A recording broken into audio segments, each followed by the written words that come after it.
अस्सलामुअलैकुम वरहमतुल्लाहि वबरकातुह। दोस्तों, सेलेक्ट परीक्षा स्टडी चैनल पर स्वागत है, इस्तकबाल है। दोस्तों, यानी सहायक उर्दू अनुवादक का ऑफिशियल सलेबस आज हम आप लोगों के सामने चर्चा करने जा रहे हैं। यानी दोस्तों, आपने सुना होगा, बहुत सारे लोगों ने आपको सलेबस बताया होगा, लेकिन आज हम ऑफिशियल सलेबस 2019 में जो बीएसएससी ने अपने ऑफिशियल वेबसाइट में जारी किया था, उसी के मुताबिक, उसी के हिसाब से आज हम पीटी और मेंस दोनों सिलेबस के बारे में संपूर्ण चर्चा करने वाले हैं। आपसे गुजारिश वही हैगा कि आप इस चैनल को ज़रूर सब्सक्राइब कर दीजिएगा, लाइक कर दीजिएगा, ताकि आप इसी तरीके का वीडियो आप तक पहुंचता रहे। दोस्तों, डायरेक्ट हम वीडियो की तरफ आगे बढ़ते हैं। यानी दोस्तों, यानी बीएसएससी उर्दू अनुवादक यानी सहायक उर्दू अनुवादक का जो सिलेबस है, उसी के मुताबिक आज हम चर्चा करने वाले हैं। यानी पीटी, यानी इसमें 2 एग्ज़ाम होता है, पहले इसको समझ लीजिए। यानी इसमें 2 एग्ज़ाम होता है, एक होता है पीटी और दूसरा होता है मेंस। देखिए, एक होता है पीटी, इसको ज़रा बड़ा कर देते हैं। एक होता है पीटी, इधर लिखते हैं पीटी, और दूसरा होता है, यानी दूसरा होता है मेंस MENS मेंस, दूसरा मेंस होता है। यानी आपका हम पीटी का सिलेबस पहले बताते हैं, उसके बाद जो पीटी होता है उसको 100 नंबर यानी 100 नंबर का सिलेबस होता है। कितना? 100 नंबर। क्योंकि आपको सिलेबस में दोस्तों बहुत सारे लोग इंग्लिश भी पढ़ाए जा रहे हैं और अलग अलग सब्जेक्ट को भी पढ़ाए जा रहे हैं। दोस्तों, इस वीडियो को आप देखने के बाद आपको पता चल जाएगा कि आपका पीटी का सिलेबस क्या है। आप उसी के हिसाब से तैयारी करेंगे, क्योंकि सबसे ज़्यादा पढ़ने से ज़्यादा ये समझना ज़रूरी है क्या चीज़ को पढ़ना है, क्या चीज़ को नहीं पढ़ना है, कौन सा सब्जेक्ट पढ़ना है, कौन सा सब्जेक्ट नहीं पढ़ना है, कहाँ से पढ़ना है, कहाँ से नहीं पढ़ना है। अगर आप पूरी दुनिया ही पढ़ते रह जाएंगे, आपका जो सिलेबस है वो छूट जाएगा, तो आप एग्ज़ाम में क्वालिफाइड या मेरी लिस्ट में नाम नहीं आ सकता है। इसीलिए आप इसको ध्यानपूर्वक सुने दोस्तों। ये वीडियो आपको आखिर तक ही देख करके जाना है, ताकि आपके अंदर जो भी कन्फ्यूज़न है दूर हो जाए। डायरेक्ट हम जाते हैं पीटी यानी प्रीलिम्स का जो सिलेबस है दोस्तों, उसका सिलेबस है यानी 100 नंबर का सिलेबस है। और ये सिलेबस क्या होगा? ऑब्जेक्टिव टाइप पे होता है। और दोस्तों, इसमें निगेटिव मार्किंग भी है। क्या है? निगेटिव मार्किंग भी है। 4/1 यानी 4 गलती में 1 नंबर आपका कट जाएगा। ये आपका निगेटिव मार्किंग भी है। इसमें देखिए, यानी कितने सवालात पूछे जाएंगे? 100 सवालात पूछे जाएंगे। यानी उर्दू कवाइद से जो सवालात होंगे, वाहिद और जमा समझते हैं। जैसे किताब है, क्या है? जैसे आपको मिसाल के तौर पर हम समझाते हैं, किताब है, इसका वाहिद हो गया। क्या हो गया? किताब वाहिद हो गया। इसी तरीके से अगर आप जमा को देखेंगे, कुतुब क्या हो गया?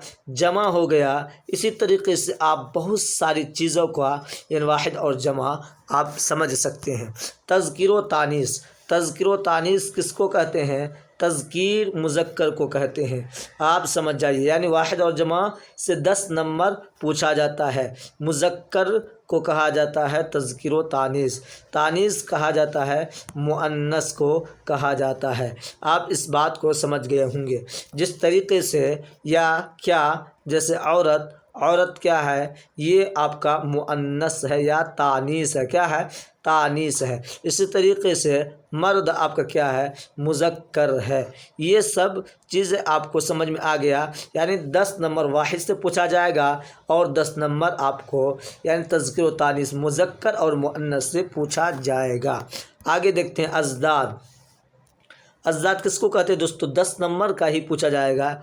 विलोम शब्द यानी उल्टा शब्द, जिस तरीके से क्या उल्टा शब्द कहा जाएगा, जैसे आसमान का उल्टा क्या होगा। मिसाल के तौर पे आपको हम समझाते हैं दोस्तों।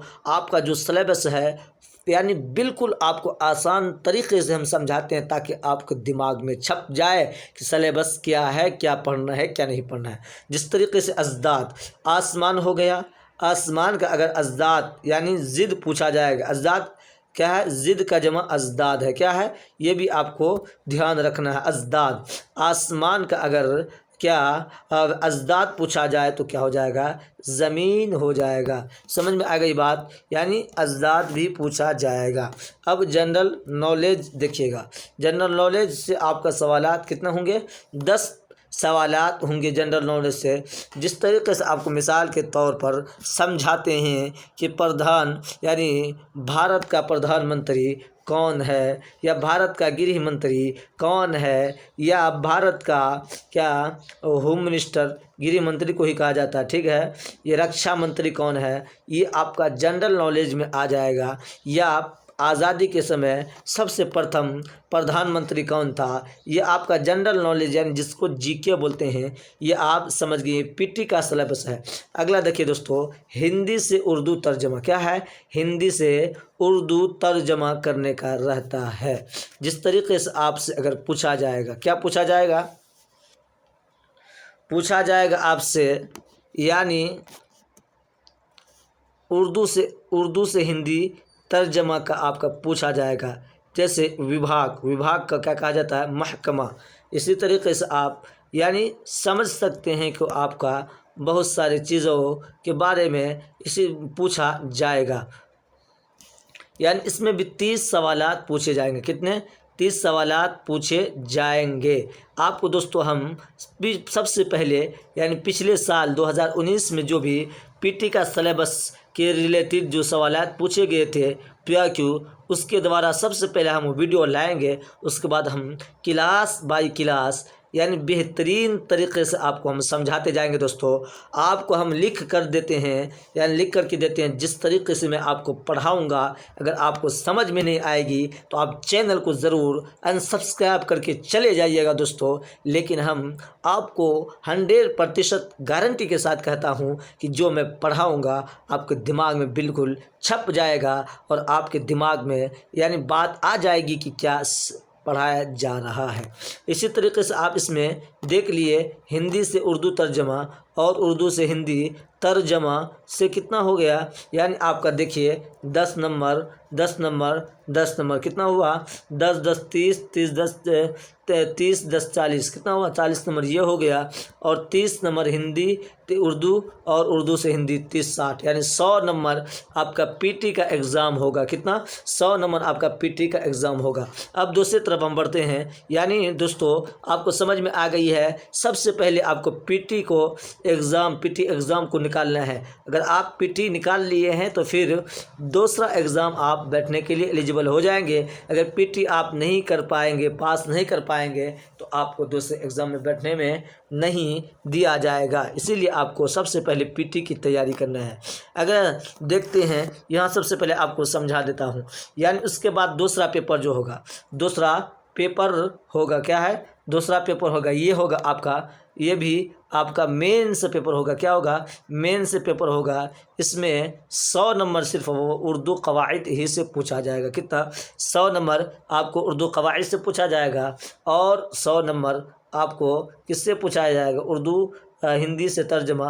उर्दू यानी ऑब्जेक्टिव यानी ऑब्जेक्टिव नहीं होगा, सब्जेक्टिव लिखना है। और उर्दू हिंदी से और अंग्रेज़ी से उर्दू आपको हम बिल्कुल समझाने का कोशिश करता हूँ।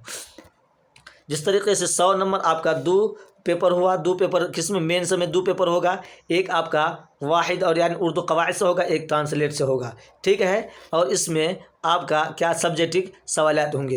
यानी देखिए वाहिद और जमा, इसमें भी 10 नंबर का ही होगा। क्या, मेंस का सिलेबस है, क्या है, मेंस का। अज्जा 10 नंबर का होगा, तज़किया तानीस, ज़रबुल मसल ये भी आपका 10 नंबर का होगा। यानी मुहावरा ये भी आपका 10 नंबर का होगा। सर्व नहव 20 नंबर का होगा।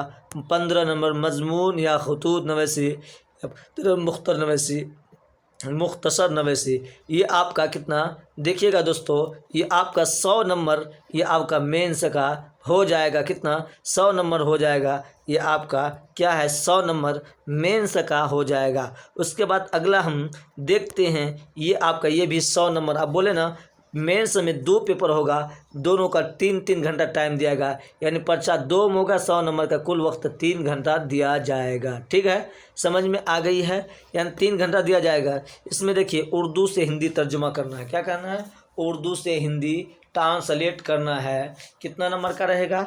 40 नंबर का रहेगा। इसी तरीके से हिंदी से उर्दू ट्रांसलेट करना है, कितना नंबर का रहेगा?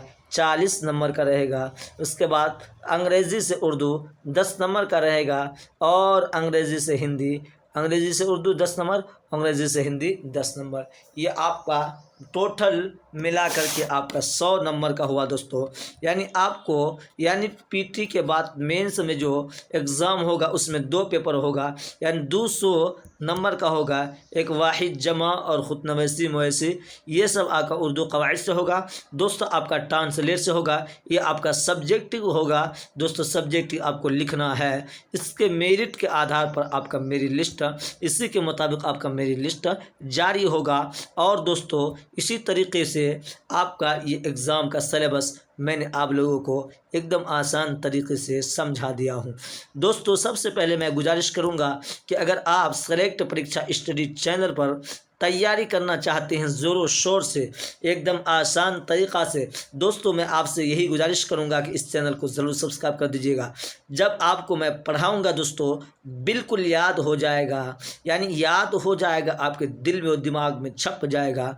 इसलिए इस चैनल को ज़रूर सब्सक्राइब कर दीजिएगा।